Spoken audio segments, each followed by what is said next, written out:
Okay, here's a look at the two-dimensional perfectly inelastic collision. Once again, in a perfectly inelastic collision, the objects stick together after the collision.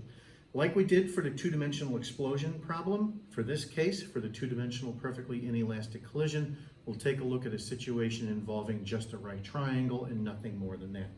Once again, this lecture is specific to conceptual physics AB. Okay, let's go ahead and take a look at the following problem. Please copy it down into your notes as I read it to you here. Okay, two objects, each of mass 1 kilogram, undergo a perfectly inelastic collision in two dimensions. The first object is initially moving in the positive x direction with a speed of 5 meters per second.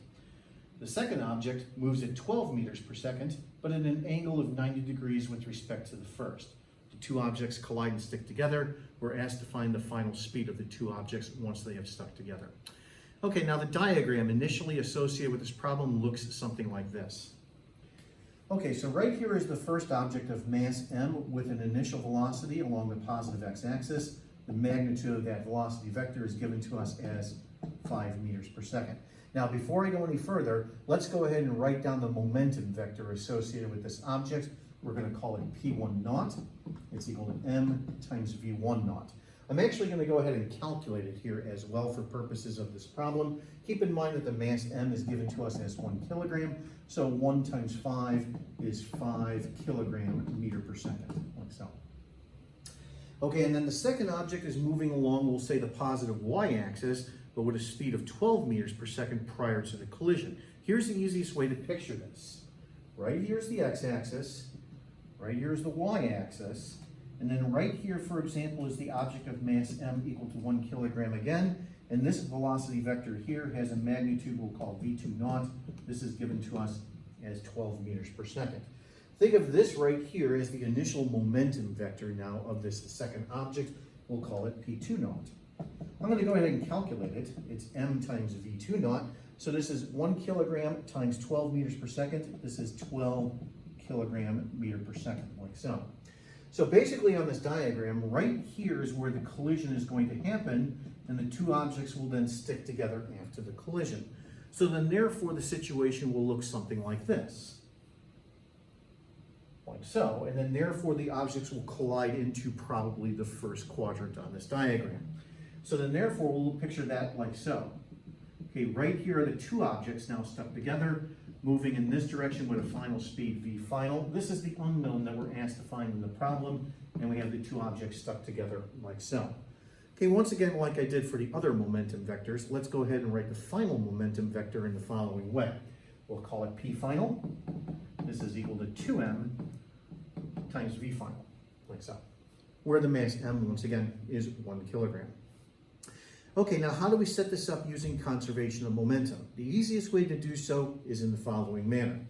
Imagine now taking the first momentum vector, that is P1 naught, adding it then to the second momentum vector, P2 naught, and this then gives us the final momentum vector, P final, because once again the momentum is a conserved quantity.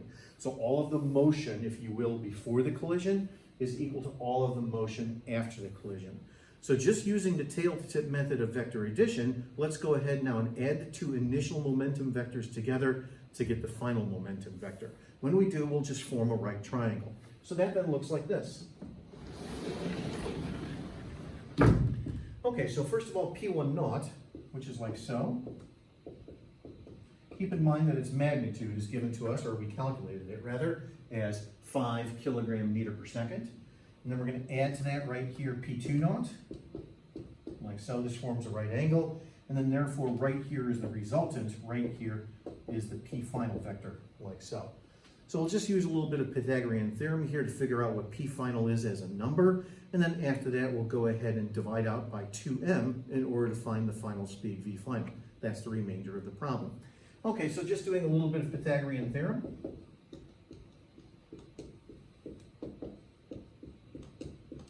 We have P1 naught squared plus P2 naught squared is equal to P final squared. So let's go ahead now and do the math. Let's go ahead and solve for P final.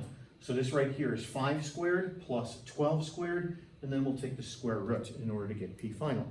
So 5 squared is 25 plus 12 squared, which is 144.